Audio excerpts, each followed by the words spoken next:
അസ്സലാമു അലൈക്കും. ഇന്ന് നമുക്ക് ലൈലത്തുൽ ഖദറിനെ കുറിച്ച് സംസാരിക്കാം. ലൈലത്തുൽ ഖദർ റമദാൻ്റെ അവസാനത്തെ 10 പ്രതീക്ഷിക്കണമെന്ന് പറഞ്ഞതാണ്. ഇന്നാ അൻസൽനാഹു ഫി ലൈലത്തുൽ ഖദർ അല്ല ഖുർആൻ പറഞ്ഞു. ഇന്നാ അൻസൽനാഹു, അവിടെ കുറേ കാര്യങ്ങൾ ശ്രദ്ധിക്കേണ്ടത്. ഇന്നാ അൻസൽനാഹു, ഇന്ന എന്ന് പറയുമ്പോൾ നമ്മളാണ് അല്ലേ. അൻസൽനാഹു, നമ്മൾ അതിനെ നമ്മൾ ഹൂനെ ഇറക്കി. ഹു ഫി ലൈലത്തുൽ ഖദർ, ലൈലത്തുൽ ഖദർ. അപ്പോൾ ഖദറിൻ്റെ ലൈലത്തുൽ ഖദർ എന്ന് പറയുമ്പോൾ ഖദറിൻ്റെ രാവ്. അപ്പോൾ ഖദറിൻ്റെ രാവ് എന്ന് പറഞ്ഞാൽ അവിടെ ഒരുപാട് വിഷയങ്ങളുണ്ട്. ഖദറിൻ്റെ രാവ്, അപ്പോൾ അതിനെക്കുറിച്ച് ഖുർആൻ തന്നെ ആ വിഷയം ലൈലത്തുൽ ഖദരി, ആ ഖദറിൻ്റെ രാവ് എന്ന് പറഞ്ഞതിന് എന്താ പ്രത്യേകത പറഞ്ഞു. ഖൈറും മിൻ അൽഫി ഷഹർ, 1000 മാസങ്ങളെക്കാൾ ഖൈറാണ്. ഖൈറും മിൻ ഒമാ അദ്റാക ലൈലത്തുൽ ഖദർ എന്ന് ചോദിച്ചിട്ട് എന്താണ് ലൈലത്തുൽ ഖദർ എന്നറിയോ? അത് 1000 മാസങ്ങളെക്കാൾ ശ്രേഷ്ഠമേറിയതാണ്. അപ്പോൾ ഒന്ന് മലക്കുകളും റൂഹും ഇറങ്ങി വരുന്നവർ. അപ്പോൾ അങ്ങനെ ഒരു പ്രത്യേകമാക്കപ്പെട്ട വിഷയങ്ങളുള്ള ഇന്നത്തെ ഓരോ ദിവസവും അതെന്നാണോ ലൈലത്തുൽ ഖദർ വരുന്നത് അന്ന് രാത്രി മുതൽ സുബഹി വരെയുള്ള സമയം വരെ അതിൻ്റെ ആ അവസ്ഥകൾ നിലനിൽക്കും. അപ്പോൾ നമുക്ക് ഈ ലൈലത്തുൽ ഖദറിന് പറഞ്ഞൊരു മഹാന്മാർ പറഞ്ഞ ലൈല എന്ന് പറയും.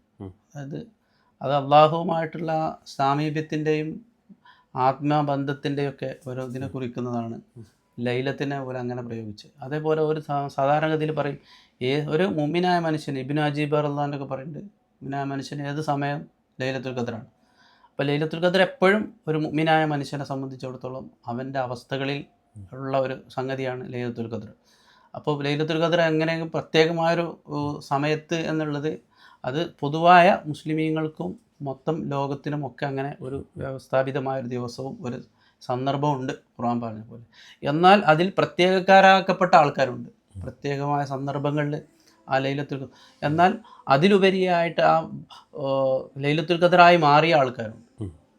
അങ്ങനെയാണ് അതിൻ്റെ ഘടകങ്ങളുള്ളത്. അപ്പം ലൈലത്തുൽ ഖദർ 1000 മാസങ്ങളെക്കാൾ ശ്രേഷ്ഠമാണെന്ന് പറഞ്ഞാൽ 1000 മാസങ്ങളുടെ ആരാധനകളെക്കാളും 1000 മാസങ്ങൾ ഒരാൾ ഇബാദത്തുകളിൽ അർപ്പിക്കുന്നതിനേക്കാളും ശ്രേഷ്ഠമാണെന്ന് പറഞ്ഞു. അപ്പം ഈ 1000 മാസങ്ങളിൽ ഒരാൾക്ക് ചെയ്യാവുന്ന ഇബാദത്തുകൾ ഏറ്റവും ശ്രേഷ്ഠമായത് എന്താണ്? അപ്പോൾ 1000 വർഷങ്ങളുടെ ഒരു ഇബാദത്താണ് തഫക്കുർ സാഅത്തിൻ ഖൈറും മിൻ ഇബാദത്തി അൽഫസന. 1000 മാസങ്ങളുടെ 1000 വർഷങ്ങൾ അല്ലെങ്കിൽ ഖൈറും മിൻ ഇബാദത്തി സിത്തീന സന, 60 വർഷത്തെ ഇബാദത്തിനേക്കാളും ഉന്നതമാണെന്നാണ് തഫക്കുർ സാഅത്തിൻ, കുറഞ്ഞ നേരത്തെ ചിന്ത. അത് അതേപോലെ ജസ്ബത്തും മിൻ ജസ്ബാത്തി റഹ്മാനി തുവാസി അമല സഖലൈ, ഒരു അള്ളാഹുവിലായിട്ടുള്ളൊരു വികാരത്തള്ളിച്ച, അത് ഒരു മനുഷ്യനെ സംബന്ധിച്ചിടത്തോളം മൊത്തം സൃഷ്ടിജാലങ്ങൾ ഒന്നാകെ ചെയ്ത് ജിന്നും ജിന്നുവർഗവും ഒക്കെ ചെയ്ത ഇബാദത്തിനേക്കാളും അതിജയിക്കുന്നാണ് പറഞ്ഞത്. തുവാസി അതിനേക്കാളൊക്കെ മേലെയാണ് കുറഞ്ഞ നേരത്തെ ഒരു അള്ളാഹുവിൻ്റെ മാർഗത്തിലുള്ള വികാരത്തള്ളിച്ച.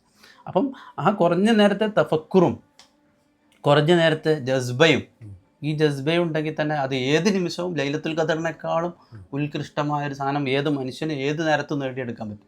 പക്ഷേ ലൈലത്തുൽ ഖദറിനെ കുറിച്ച് പറയപ്പെടുന്നതിൽ ചില മഹാന്മാരൊക്കെ പറഞ്ഞത് ഈ ഒരു കൊല്ലത്തേക്കുള്ള എല്ലാ കാര്യങ്ങളും ഇത് നിർണ്ണയിക്കപ്പെടുന്ന ഒരു ഇതാണെന്നൊക്കെ ചില മഹാന്മാർ പറഞ്ഞിട്ടുണ്ട്.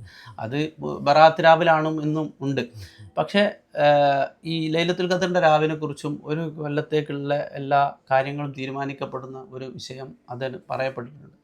പക്ഷേ അന്നത്തെ ദിവസം നമുക്കറിയാം ജിബ്രീൽ അലൈഹിസ്സലാം ഈ ഭൂമി ലോകത്ത് സന്ദർശനം നടത്തുകയും അങ്ങനെ മറ്റേ ഇവിടെ ബൈത്തുൽ മുഖദ്ദസിലും അതുപോലെ മദീനത്ത് മസ്ജിദുൽ നബവിയിലും മസ്ജിദുൽ ഹറാമിലൊക്കെ അവിടുന്ന് കൊടി നാട്ടുകയും അതുപോലെ അതത് കാലഘട്ടത്തിലെ സമാനിൻ്റെ അധികാരിയുടെ കുത്തുബിൻ്റെ ആസ്ഥാന നഗരിയിലും ഈ കൊടി നാട്ടുകയും ഒക്കെ ചെയ്യും എന്ന് പറയപ്പെട്ടിട്ടുണ്ട്. അപ്പോൾ അതിൻ്റെ പിന്നിലുള്ള പൊരുളുകൾ എന്താണെന്ന് നമുക്കറിയില്ല. കാരണം അത് പിൽക്കാലത്ത് മഹാന്മാരിലൂടെ പറയപ്പെട്ടിട്ടുള്ളൊരു കാര്യമാണ്. അപ്പോൾ അങ്ങനെയാണെങ്കിൽ അത് പ്രത്യേകമായൊരു രാവിൽ ആയിരിക്കുക എന്നുള്ളത് അതിൻ്റെ ഒരു അങ്ങനെ ഒരു പ്രത്യേകമായി ദിവസമാക്കപ്പെടുകയാണെങ്കിൽ അത് ലോകത്തിന് മൊത്തത്തിൽ അതൊരു ദിവസത്തിലായിരിക്കാനാണ് അതിൻ്റെ സാധ്യതകളുള്ളത്.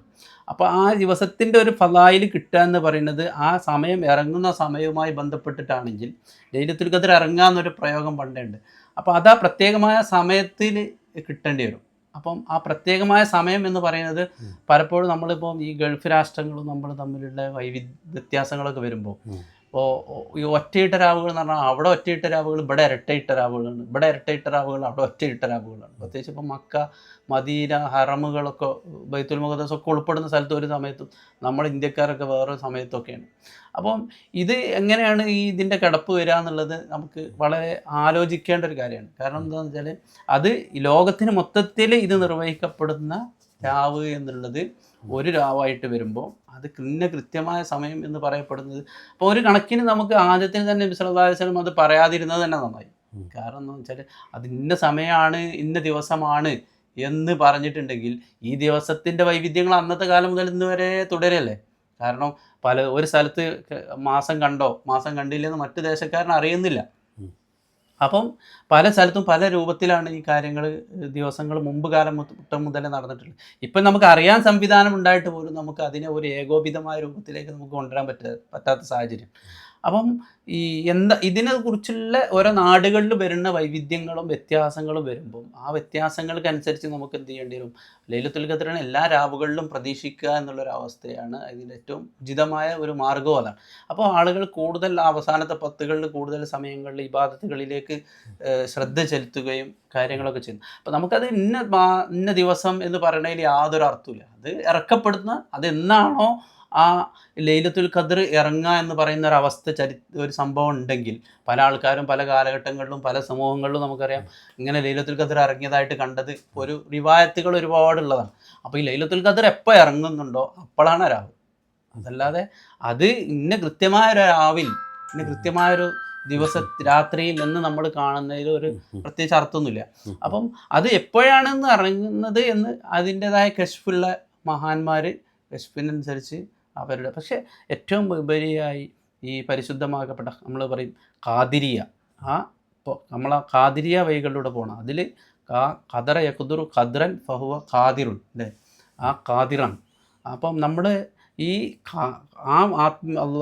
ബഹുമാനപ്പെട്ട ഷെയ്ഖ് സുൽത്താനുൽ ഔലിയ മുഹീദ്ദീൻ അബ്ദുൽ ഖാദിർ ജിലാനി ഖദ്ദസല്ലാഹു സിറഹുൽ അസീസ് അവിടുത്തെ ആ മാർഗ്ഗങ്ങളിലൂടെ നമ്മൾ പോയിക്കൊണ്ട് അവിടുത്തെ ആ മാർഗ്ഗത്തിലേക്ക് ചേർന്ന് നിൽക്കലും അവിടുത്തോട് ചേർന്ന് നിൽക്കലും ആ ലൈലത്തുൽ ഖദ്റിൻ്റെ അതിൻ്റെ സുൽത്താൻ അതിൻ്റെ മാർഗ്ഗങ്ങളായിരുന്നു ബഹുമാനപ്പെട്ട സുൽത്താനെ ഖദീറുള്ള. അവിടുന്ന് ഖദീറുള്ളയാണ് ഖദ്ർ, അത് ആ ഖാദിറിൻ്റെ ഒരു ഇതാണ് ഖദീറും. അപ്പം അതിലൂടെ അത് നമ്മൾ പാട്ടിൽ നമ്മൾ പറഞ്ഞ പോലെ ബദറിൽ ഉദിത്തതാണവർ ഖദ്റിൻ്റെ ലൈലത്തായവർ. അപ്പോൾ ഖദ്റിൻ്റെ ലൈലത്തായി മാറിയവരാണ്. അപ്പം ആ ഖദ്റിൻ്റെ ലൈലത്തുകളിലൂടെയാണ് നമ്മൾ സദാസമയം നമ്മുടെ ജീവിതങ്ങളും നമ്മുടെ ചിന്തകളും നമ്മളുടെ തഫക്കുറുകളും നമ്മളുടെ ജസ്ബകളും ഒക്കെ നമ്മൾ ആ ഖാദിറിലൂടെയാണ് കൊണ്ടുപോയിക്കൊണ്ടിരിക്കുന്നത്. അപ്പം അത് സദാസമയവും കിട്ടുന്നൊരു പക്ഷേ എന്നാൽ ലോകത്തിന് മുഴുവൻ കിട്ടുന്ന ആ പ്രത്യേകമായ പുണ്യമാക്കപ്പെട്ട ഒരു സന്ദർഭം, ആ സന്ദർഭത്തിൽ ഒരുമിച്ച് കൂടാനും ആ സന്ദർഭത്തിൽ ആ ദിവസത്തിലും ഖുർആൻ പ്രത്യേകമായി പറഞ്ഞ ആ ഒരു സൂറത്ത് തന്നെ ഇറക്കിയിട്ട് ഖുർആൻ അതിനെ വിശദീകരിച്ചിട്ടുണ്ട്. അപ്പോൾ അതിൻ്റേതായ ഒരു ഔത്കൃഷ്ടവും ഒരു മഹത്വവും ഉണ്ട്.